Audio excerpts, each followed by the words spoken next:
नारी भवन्ति गुणभ्य प्रकृति पुरुषः सुदर्शनः इति गुण कारणो नारीणा अतः इति संभावन फलयन्ति तव संपूर्ण Charitram. Women are virtuous by nature. The man is the Sudarshan. Cyclic philosophy behind each cyclic amalgamation of virtues. This set of virtues is the cause of feminine property, and the cycle of each virtue for fulfilling the others in contact is the cause of masculine property. Therefore, this is the fruit of the entire character of a being in uniqueness, oneness and equality, which in turn is the expression of the divine in the spread of creations, which resides within us as our nirguna self, the self free from ego of identity and structural form of physical identification. The eternal dance, virtues, cycles, and the divine within.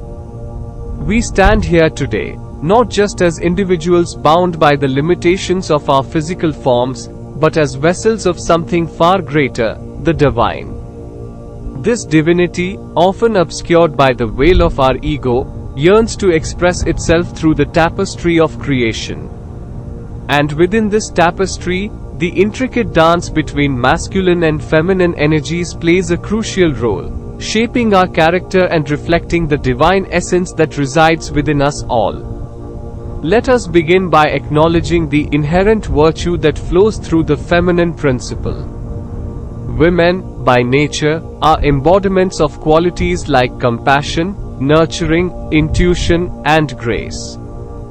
These virtues are not mere social constructs. They are woven into the very fabric of their being, radiating outward like a gentle, guiding light, the light of Sadguna. This inherent virtuous nature, Sadguna, is not about placing women on a pedestal or confining them to specific roles. Rather, it's about recognizing the powerful, life-giving energy they bring to the world. Now, let us consider the masculine principle, represented here by the Sudarshan Chakra. This powerful weapon of Vishnu, the preserver, is not about aggression or dominance. It symbolizes the cyclic nature of existence, the ever-turning wheel of time, and the continuous process of creation, preservation, and transformation. In the context of our discussion, the man embodies this Sudarshan principle, acting as the catalyst for the interplay and evolution of virtues. Imagine the Sudarshan Chakra as a dynamic force that engages with the feminine virtues, setting them into motion, propelling them towards growth and refinement. Each virtue, when activated by the Sudarshan's cyclical energy, interacts with other virtues, leading to a beautiful and harmonious dance of mutual fulfillment. Compassion inspires nurturing, nurturing strengthens grace, and grace fuels intuition, creating a continuous cycle of growth and expansion. This dynamic interplay, fueled by the masculine principle, allows virtues to flourish, reaching their full potential and enriching the character of the individual. However, this interplay does not imply a hierarchy or a power struggle. Instead, it highlights the interconnectedness and interdependence of the masculine and feminine principles. The feminine virtues, with their inherent power, provide the foundation, while the masculine principle, through its cyclical energy, facilitates their growth and expression. This synergistic dance is the essence of true partnership, where both energies are essential, complementing each other to achieve a greater purpose. But what is this greater purpose? This dance of virtues, this cyclical interplay of masculine and feminine energies, ultimately leads us to the realization of our unique individuality. Each individual, through their unique blend of virtues and their personal journey through the cycle of experiences, develops a distinct character. This character, however, is not a static entity. It is constantly evolving, shaped by the continuous dance of virtues within. This journey of self-discovery culminates in the realization of oneness, the understanding that despite our individual differences, we are all connected by the same divine essence.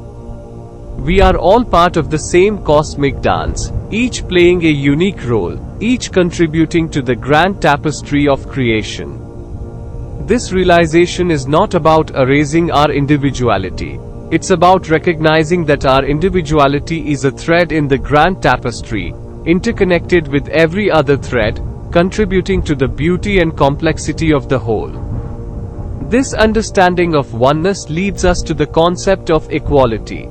Not equality in the sense of uniformity, but equality in the sense of inherent value. Each individual, regardless of their gender, background, or social standing, possesses the same divine spark, the same potential for growth, the same capacity for expressing the divine. This inherent equality is the cornerstone of a just and compassionate society, a society that values the contributions of every individual and celebrates the richness of diversity. Finally, we arrive at the culmination of this journey, the realization of our Nirguna self. The Nirguna self is the self beyond the ego, beyond the limitations of our physical form, beyond the confines of our social identities. It is the pure, unadulterated essence of our being, the divine spark that resides within us all. This Nirguna self is not something to be achieved, it is something to be realized, to be uncovered by peeling away the layers of conditioning, the masks we wear, the roles we play. The realization of our Nirguna self is the ultimate fruit of this entire character development. When we shed the ego's grip, we become conduits for the divine, allowing its love, compassion, and wisdom to flow through us, enriching our lives and influencing the world around us. This is the true expression of the divine in the spread of creations, a collective awakening to the inherent divinity within each of us, a celebration of oneness, equality, and the interconnectedness of all things.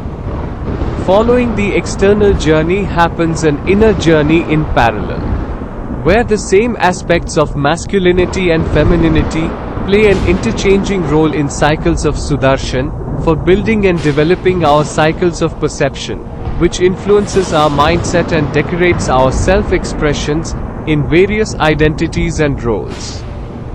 But at the core, this whole play points out towards a place where each role play as described before are centered to one, as diverging light rays from that one source. That is the Nirguna residing in each being, which with its creative structural play, of reception of propagations, as feminine and masculine, shows the purpose of our being in oneness of itself and its divine inheritance, from the purposes behind the creative garden of mortal life.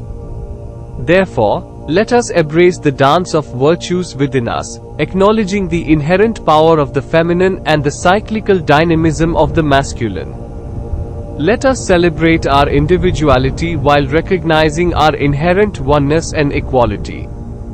And let us embark on this journey of self-discovery, shedding the limitations of our ego and realizing the Nirguna self, the divine essence that resides within us all. For it is through this realization that we can truly fulfill our potential, contribute to the grand tapestry of creation, and experience the divine in its fullness. I will describe this in more detail in our upcoming confrontations.